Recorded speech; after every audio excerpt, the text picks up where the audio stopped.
अगर आरक्षण का सही अर्थ समझना है तो ये वीडियो पूरी देखें। आज हमारे देश में जिस चीज को सबसे ज्यादा खतरे में बताया जाता है वो है भारत का संविधान, और इसी संविधान की रचना बाबा साहब भीमराव आम्बेडकर ने की है। वर्ष 1891 में डॉक्टर आम्बेडकर का जन्म हुआ था और उन्हें भारत के संविधान का चीफ आर्किटेक्ट भी कहा जाता है। हमारे देश में डॉक्टर आम्बेडकर के नाम पर कई दशकों से राजनीति होती आई है और भारत में कुल मिलाकर छोटी बड़ी 2858 पार्टियां हैं, जिनमें से 212 पार्टियां ऐसी हैं जो खुद को आम्बेडकर के सिद्धांतों से प्रेरित बताती हैं और इनके नेता आम्बेडकर के नाम की ठेकेदारी करके सत्ता हासिल करने की कोशिश करते रहते हैं। लेकिन आज हम आपको यह बताएंगे कि इनमें से किसी ने भी आप लोगों तक आम्बेडकर के असली विचारों को पहुंचने नहीं दिया। आज हम डॉक्टर आम्बेडकर के कुछ ऐसे विचार लेकर आए हैं जिन्हें मानना तो दूर बल्कि भारत के लोगों ने ठीक उनके विपरीत काम किया है, और आप भी आज हैरान रह जाएंगे। इसलिए डॉक्टर आम्बेडकर के जन्मदिन को मनाना, लोगों को बधाई देना तो एक तरीके से एक परंपरा सी बन गई है और सभी लोग उसे निभा देते हैं। लेकिन डॉक्टर आम्बेडकर को ठीक से समझा कोई नहीं। असल में आजाद भारत को लेकर आम्बेडकर के जितने भी विचार थे और वो जिस तरह के भारत का सपना देखते थे, उन विचारों का कभी पालन हुआ ही नहीं। आम्बेडकर मानते थे कि कोई भी नेता देश से बड़ा नहीं होता और इसीलिए किसी भी नेता की मूर्ति लगाकर उसकी पूजा करना इस देश के नागरिकों के लिए सही नहीं होगा। यानी आम्बेडकर नेताओं की प्रतिमा लगाकर उन्हें स्मरण करने के खिलाफ थे।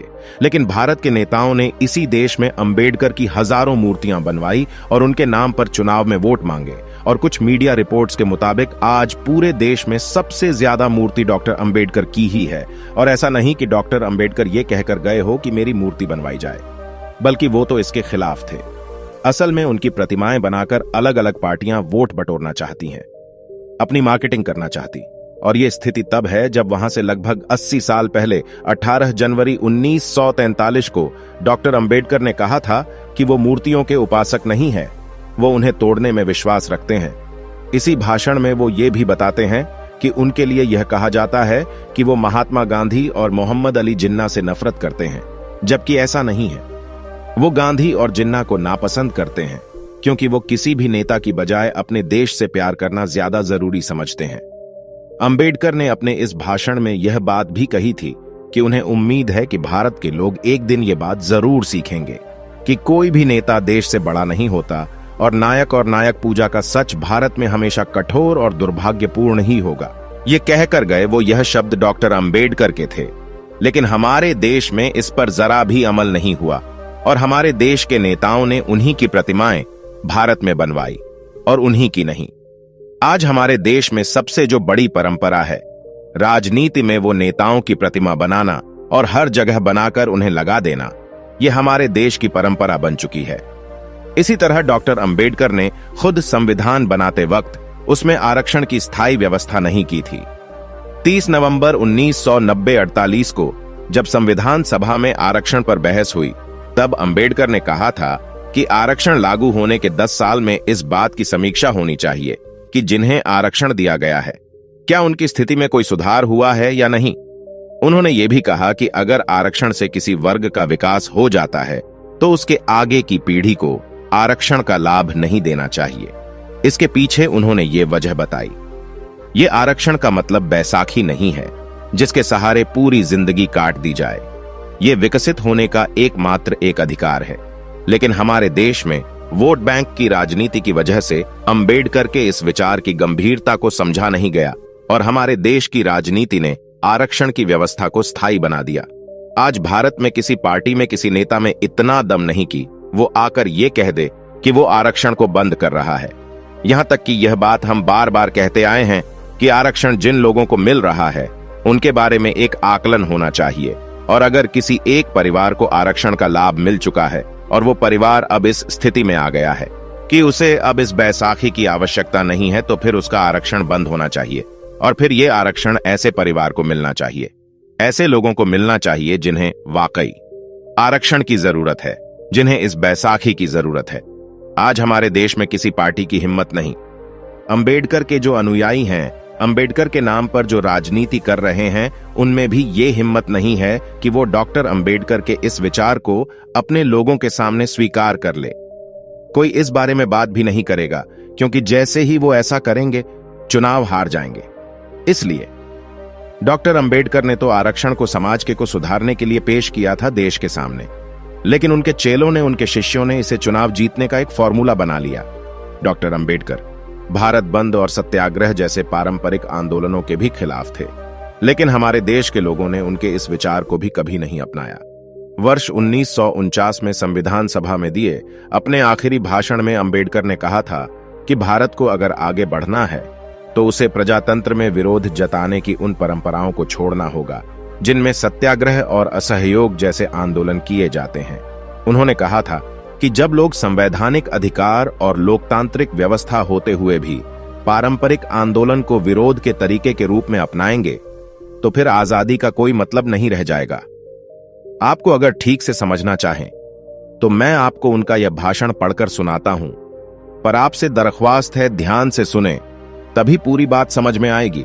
डॉक्टर अंबेडकर कहते हैं, यदि हम लोकतंत्र को केवल रूप में ही नहीं वरन यथार्थ में बनाए रखना चाहते हैं तो हमें क्या करना चाहिए? मेरे विचारों अनुसार सबसे पहले हमें यह करना चाहिए कि अपने सामाजिक और आर्थिक उद्देश्यों की पूर्ति के लिए हमें संवैधानिक रीतियों को दृढ़तापूर्वक हम अपनाएं। इसका अर्थ यह है कि क्रांति की निर्मम रीतियों का हम परित्याग करें। इसका अर्थ यह है कि सभी ने अवज्ञा, असहयोग और सत्याग्रह की रीति का हम परित्याग करें। आर्थिक तथा सामाजिक उद्देश्यों की पूर्ति के लिए जब कोई मार्ग ना रहे तब तो इन असंवैधानिक रीतियों का अपनाना बहुत कुछ रूप में न्यायपूर्ण हो सकता है, पर जब संवैधानिक रीतियों का मार्ग खुला हुआ है कि इन असंवैधानिक रीतियों का अपनाना कभी न्याय संगत नहीं हो सकता। ये रीतियां अराजकता के सूत्रपात के अतिरिक्त और कुछ नहीं है, और जितना शीघ्र इनका परित्याग किया जाए उतना ही हमारे लिए अच्छा होगा। ये बात डॉक्टर अंबेडकर ने इसलिए कही क्योंकि उनके मुताबिक जब इस तरह की सविनय अवज्ञा का जो दौर चल रहा था, असहयोग आंदोलन चल रहा था, सत्याग्रह चल रहा था, यानी इस तरह के जो विरोध प्रदर्शन जो होते थे, ये जब तक हम गुलाम थे, दूसरा देश हम पर शासन कर रहा था, यानी अंग्रेज शासन कर रहे थे, हम गुलाम थे, हम अपनी आजादी के लिए लड़ रहे थे, तब तक ये सत्याग्रह, ये धरने प्रदर्शन, ये हड़ताल, ये सारी जो चीजें हैं, ये भारत बंद, असहयोग आंदोलन, तब तक तो इसके लिए कोई जगह थी, क्योंकि हम किसी विदेशी ताकत के खिलाफ लड़ रहे थे और उससे हम असहयोग करना चाहते थे। लेकिन जब हमारा देश आजाद हो चुका है और जब हमारे देश में एक संविधान बन चुका है, हमारे देश में नियम कानून बन चुके हैं, और वो भी हमारे देश के लोगों ने बनाए हैं, हमारे अपने नेताओं ने बनाए हैं, हमारी अपनी चुनी हुई सरकार ने बनाए हैं, तो फिर हम अपने ही देश के संविधान के खिलाफ, अपने ही देश की व्यवस्था के खिलाफ असहयोग कैसे कर सकते हैं? उसके खिलाफ आंदोलन कैसे कर सकते हैं? उसके खिलाफ प्रोटेस्ट कैसे कर सकते हैं? इसीलिए उन्होंने कहा कि आजादी मिलते ही अब इस तरह के आंदोलन, भूख हड़ताल, बंद वगैरह समाप्त हो जाने चाहिए। लेकिन ऐसा कभी नहीं हुआ, और आप देखते हैं कि आज भी हमारे देश में प्रोटेस्ट करने का जो तरीका है वही चल रहा है जो अंग्रेजों के जमाने में चलता था। यानी उसी तरह की भूख हड़ताल होती है, उसी तरह के बंद किए जाते हैं, चक्का जाम किया जाता है, असहयोग आंदोलन किया जाता है, धरने पर बैठा जाता है, विरोध प्रदर्शन किए जाते हैं, सड़कों को रोक दिया जाता है। इस तरह की चीजें आज भी की जाती है। इसी तरह अंबेडकर भारत में एक देश एक कानून की व्यवस्था चाहते थे और यूनिफॉर्म सिविल कोड लाने के पक्ष में थे। लेकिन हमारे देश की पार्टियों ने मुस्लिम तुष्टीकरण के लिए कभी भी इस पर विचार करना तक जरूरी नहीं समझा। 23 नवंबर 1990-48 को संविधान में यूनिफॉर्म सिविल कोड पर जोरदार बहस हुई थी, जिसमें एक प्रस्ताव रखा गया कि सिविल मामलों के निपटारे के लिए देश में एक समान कानून होना चाहिए या नहीं।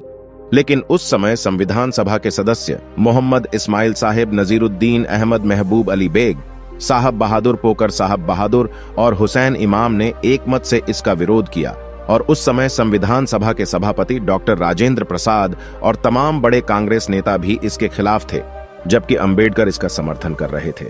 और उस दिन उन्होंने संविधान सभा में कहा था कि रूढ़िवादी समाज में धर्म भले ही जीवन के हर पहलू को संचालित करता हूं, लेकिन आधुनिक लोकतंत्र में धार्मिक क्षेत्र अधिकार को घटाए बगैर असमानता और भेदभाव को दूर नहीं किया जा सकता। सोचिए डॉक्टर अंबेडकर कितने दूरदर्शी थे। उन्होंने 74 वर्ष पहले ही यह कह दिया था कि अगर देश को एक समान कानून नहीं मिला तो देश के सामने ऐसी खतरनाक स्थिति पैदा होगी जो आज हमारे सामने है। अंबेडकर ने इसके लिए संविधान में अलग से व्यवस्था की थी। जिसके तहत भारत के संविधान का आर्टिकल 44 ये निर्देश देता है कि उचित समय पर सभी धर्मों के लिए पूरे देश में एक समान कानून लागू होना चाहिए। डॉक्टर अंबेडकर जब तक जीवित रहे, उन्होंने भारत की जाति व्यवस्था से जुड़ी कुरीतियों का हमेशा विरोध किया, लेकिन उनके नाम पर राजनीति करने वाली पार्टियां आज भी चुनावों में जातियों की सोशल इंजीनियरिंग करती है। आजकल आपने देखा होगा, भारत की राजनीति में सोशल इंजीनियरिंग शब्द का बड़ा प्रयोग किया जाता है और नेता बड़े फख्र से बताते हैं कि हमने सोशल इंजीनियरिंग कर दी। आज भारत की राजनीति से जाति ऐसे चिपक गई है कि जैसे ये कभी भारत को छोड़कर जाएगी ही नहीं। अंबेडकर को भारत की राजनीति में हमेशा से एक एक औजार की तरह इस्तेमाल किया गया और उनके नाम पर कई पार्टियों ने चुनाव भी जीते, सरकार भी बनाई। दलितों के नाम पर, दलितों के उत्थान के नाम पर जो नेता आए, उन्होंने अपने लिए बड़े बड़े बंगले बना लिए, सैकड़ों करोड़, हजारों करोड़ की प्रॉपर्टी उन्होंने बना ली और जीवन के हर ऐशो आराम उन्होंने अपने लिए इकट्ठा कर लिया।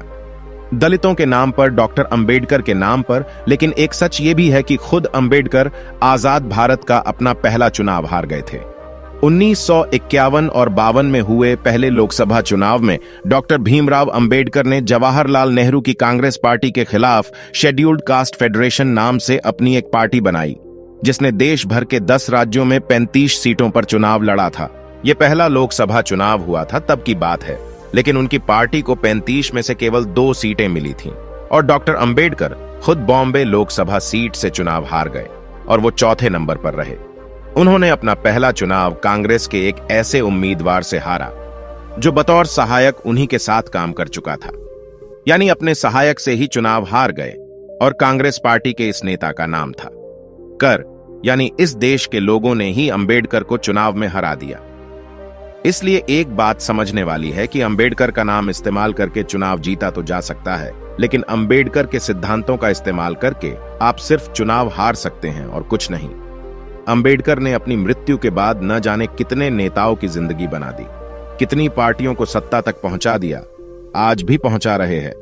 कितने वोट उनको दिलवा दिए, लेकिन वो खुद चुनाव हार गए। इसलिए हार गए क्योंकि उनके जो विचार थे, उनके जो सिद्धांत थे, वो सही थे, वो सच के साथ थे। और हमारी जो राजनीति है वो झूठ पर खड़ी हुई है, धोखे पर खड़ी हुई है, जिससे पता चलता है कि उस समय भी हमारे देश के बहुत सारे लोग अंबेडकर को एक नेता के तौर पर तो पसंद करते थे, लेकिन वोट उन्हीं पार्टियों को देते थे जो मुस्लिम तुष्टिकरण की राजनीति करती थी। भीमराव अंबेडकर देश के पहले कानून मंत्री भी थे, लेकिन वर्ष 1951 में जब जवाहरलाल नेहरू ने हिंदू कोड बिल वापस लिया तो अंबेडकर ने मंत्री पद से इस्तीफा दे दिया था और बाद में कांग्रेस को भी छोड़ दिया था। यह बिल 1951 में पेश हुआ था, जिसके तहत हिंदू धर्म में विवाह, संपत्ति के बंटवारे और महिलाओं को तलाक का अधिकार सुनिश्चित किया गया। उस समय बहस इस बात पर थी कि केवल हिंदू धर्म के लोगों पर ही इस तरह का कानून क्यों थोपा जा रहा है।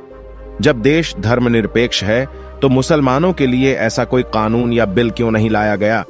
ये सारी बहस पहले आम चुनाव के समय हो रही थी, इसलिए नेहरू ने इस बिल को टाल दिया, ये सोचकर कि इस पर कुछ भी अगर करेंगे तो चुनाव में नुकसान हो जाएगा। यानी हमारे देश में शुरुआत से सरकार कोई भी फैसला जब लेती थी तो चुनावों को ध्यान में रखकर लेती थी। और इसी से नाराज होकर अंबेडकर ने कानून मंत्री के पद से अपना इस्तीफा दे दिया था। एक और बात, नेहरू ने स्वयं प्रधानमंत्री रहते हुए खुद को भारत रत्न पुरस्कार दिया था। खुद प्रधानमंत्री रहते हुए अपने आप को भारत रत्न दे दिया।